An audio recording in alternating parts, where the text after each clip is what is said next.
अंधविश्वास और पाखंडवाद के खिलाफ बोलने से कुछ लोगों की धर्म की दुकान बंद होने लगती है। देश के युवाओं को धर्म की नई वैज्ञानिक सोच की जरूरत है। उक्त उद्गार रेवाड़ी के निजी रेस्टोरेंट में लोकतंत्र सुरक्षा पार्टी के राष्ट्रीय अध्यक्ष और पूर्व सांसद राजकुमार सैनी ने पत्रकारों से बातचीत करते हुए कहा।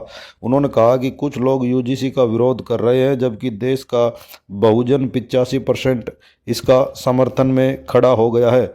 उन्होंने बताया कि 20 जिलों में यूजीसी के समर्थन में उनकी पार्टी ने उपायुक्त के माध्यम से राष्ट्रपति के नाम इसे लागू करने की मांग की है। 1956 में जो कमेटी बनी थी अभी तक नहीं बन सकी है।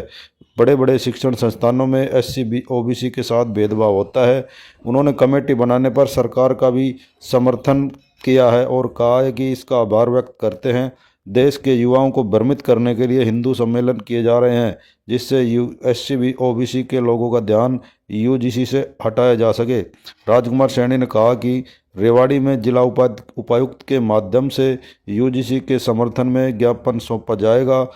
उन्होंने कहा कि देश के बहुजनों के युवाओं को बर्बाद नहीं होने दिया जाएगा।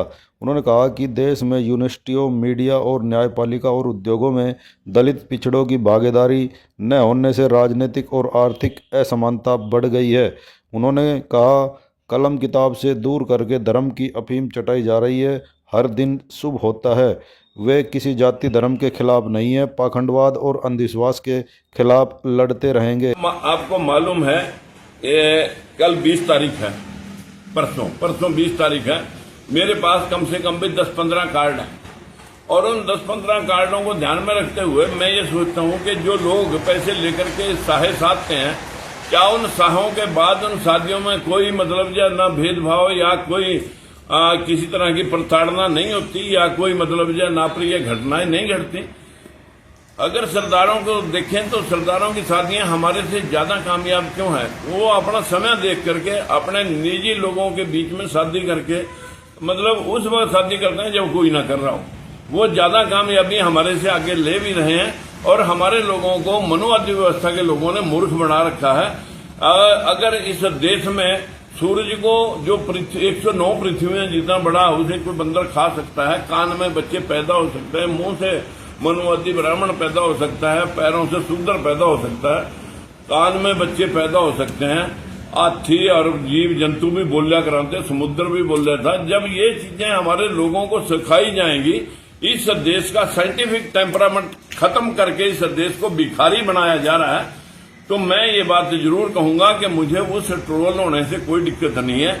जो लोग इस देश को गुमराह करके सिर्फ बैठ करके रोटी सेकना चाह रहे हैं, हम किसी ब्राह्मण के खिलाफ नहीं है। जो व्यक्ति अपनी दुकान कर रहा है, खेती बाड़ी कर रहा है या कोई किसी तरह का उद्योग धंधा कर रहा है, जो लोगों को मूर्ख बना करके पेट पाल करके अपने बच्चों के लिए दूसरों को मूर्ख बना रहा है, हमें उस पाखंडी से पहले भी नफरत थी और आज भी है। हम कहेंगे देशवासियों, इस अंधविश्वास से ऊपर उठ करके अपने लोगों को अवेयर करो और देश को साइंटिफिक टेम्परामेंट की तरफ ले जाओ।